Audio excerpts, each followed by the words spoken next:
Olá, alunos da Escola Tuiuti, tudo bem com vocês? Professor Wagner Chaves, de Geografia, trazendo mais uma aula e hoje, então, inaugurando o nosso quarto bimestre. Tá? Aula passada a gente fez a correção da avaliação e agora a gente vai começar de fato os novos conteúdos. Vamos continuar falando de América, mas agora falando da América do Norte, Canadá e México. Depois passamos à América Central e, por fim, à América do Sul. Beleza? Então, na aula de hoje, vamos iniciar falando sobre o Canadá. Tá?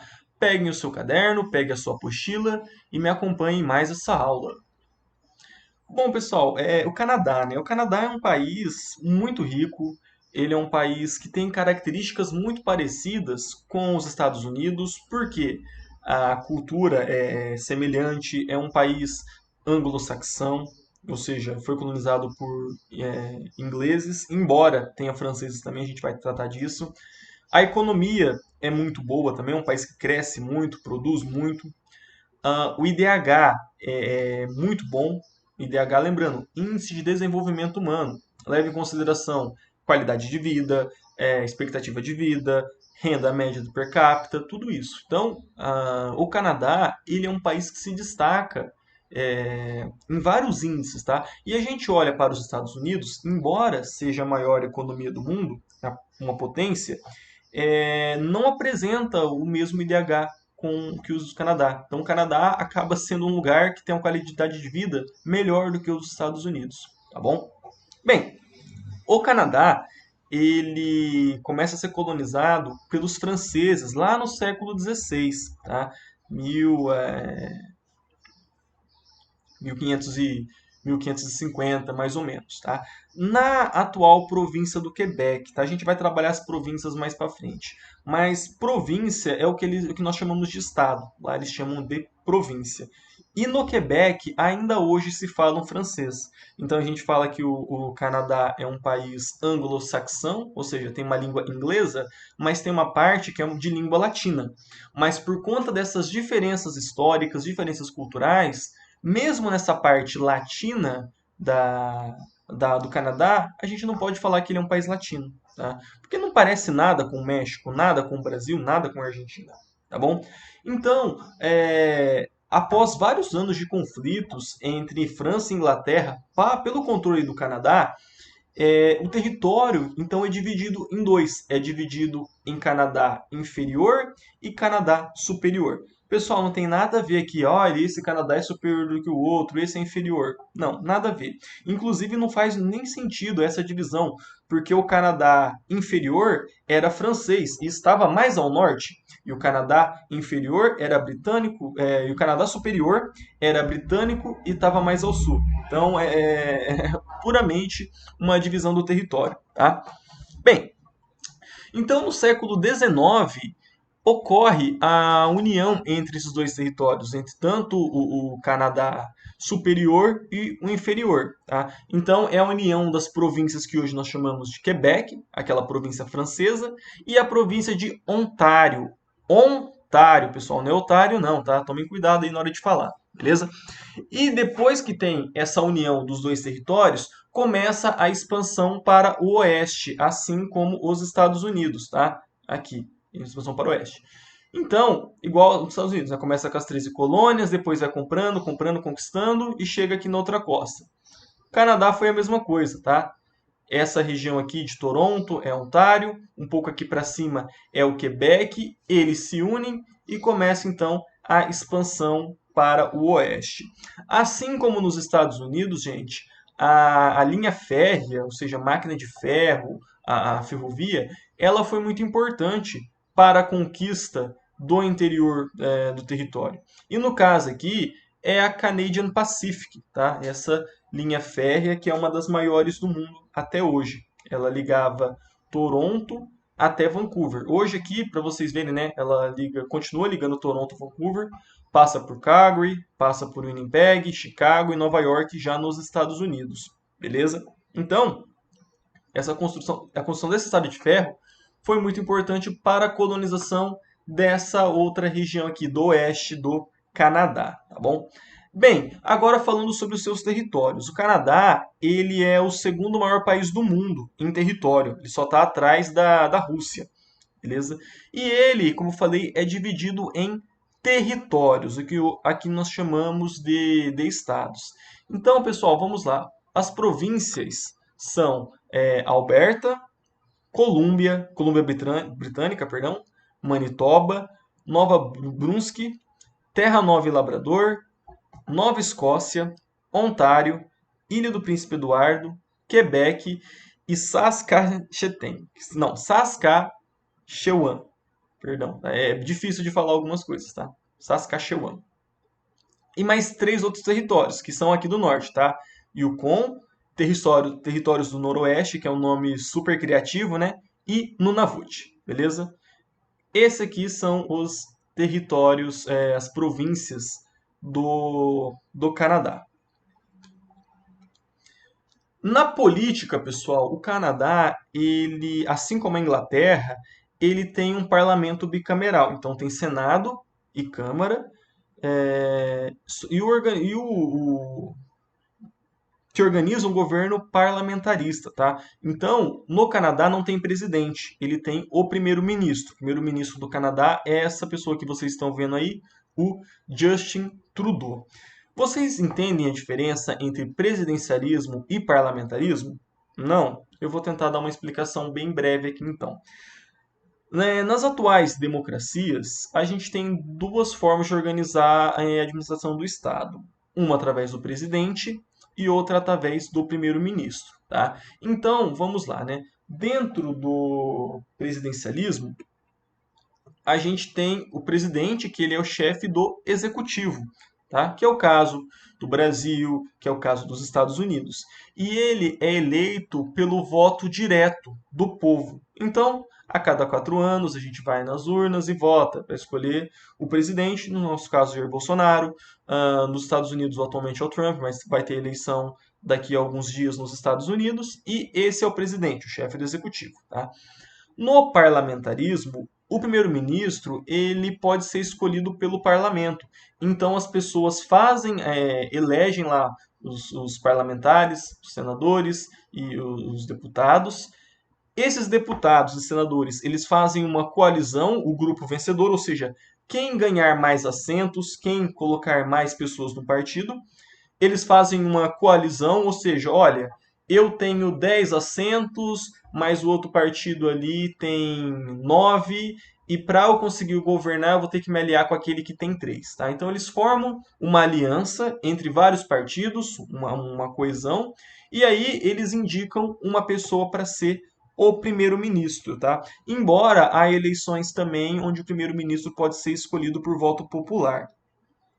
Existem vantagens e desvantagens de qualquer um dos lados, tá, gente?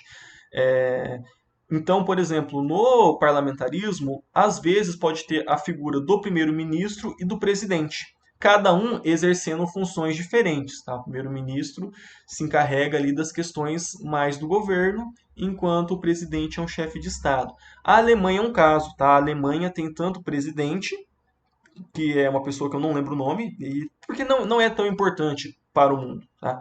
E a primeira-ministra, que é a Angela Merkel. Essa sim que é a personagem de maior relevo, tá? Na Inglaterra também é assim. No Japão é assim, seguem o modelo de primeiro-ministro. E no Canadá também é assim, tá? O Canadá tem presidente? Não, o Canadá não tem presidente, porque o Canadá faz parte da Commonwealth. Commonwealth, gente, eu já expliquei para vocês. É um grupo de países onde a rainha Elizabeth ainda é monarca, tá? Então, teoricamente, a rainha Elizabeth, a rainha da Inglaterra, também é rainha do Canadá. Embora isso não signifique muita coisa, porque o Canadá é uma monarquia constitucional. Então, ela não tem grandes poderes, os poderes dela são simbólicos. Ela não tem poder, por exemplo, de mudar uma lei no Canadá. Quem vai fazer isso é o parlamento. São os parlamentares junto com o Justin Trudeau, tá? Essa foto que eu estou mostrando para vocês aí é de um evento que aconteceu há umas 2 semanas no Japão. Gente, me perdoem, eu não lembro o nome do primeiro-ministro japonês, do atual, tá? Porque o que aconteceu? O primeiro-ministro do Japão anterior era o Shinzo Abe, e ele já era primeiro-ministro há algum tempo, e ele teve problemas de saúde, ele estava com alguma coisa no estômago dele e falou: Olha, eu não consigo mais seguir como primeiro-ministro. Então eu vou abdicar do meu cargo, eu vou sair do cargo, tá? Se acontecesse isso, por exemplo, no Brasil, o Bolsonaro fala, vou sair do cargo. Quem assume é o Hamilton Mourão, que é o vice-presidente, correto? No caso do parlamentarismo, não tem isso, tá? Então, novamente, se junta todos os parlamentares, o grupo de governo, e fala, bom, quem que a gente vai indicar para terminar o mandato do Shinzo Abe? E daí foi eleito esse senhorzinho aí, eu só lembro o sobrenome dele, que é Sugo, tá? Perdão, gente, eu não lembro o nome dele mesmo, tá? É bem diferente. Então, isso é uma vantagem do parlamentarismo. Se o cara não está conseguindo articular a economia do país, você não tem que fazer impeachment. Ele sai e o próprio parlamento indica uma outra pessoa que vai ser capaz de fazer isso. É o que aconteceu recentemente na Inglaterra, tá? A Theresa May, que era a primeira-ministra, ela falou: olha, eu não quero mais mexer com esse negócio de Brexit porque está dando problema. Saiu, o partido dela escolheu outro, que foi o Boris Johnson, que é o atual primeiro-ministro. Beleza?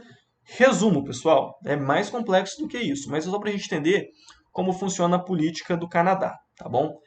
Bom, pessoal, a população, né? O Canadá, como eu falei, é o segundo maior país do mundo, porém a população ela é bem pequena mesmo. E a população ela está concentrada nessa faixa aqui, nessa área fronteiriça próxima aos Estados Unidos. Por quê? Porque os Estados Unidos é bom? Não, porque é o único lugar quente. Quente entre muitas aspas aqui no Canadá, tá, gente?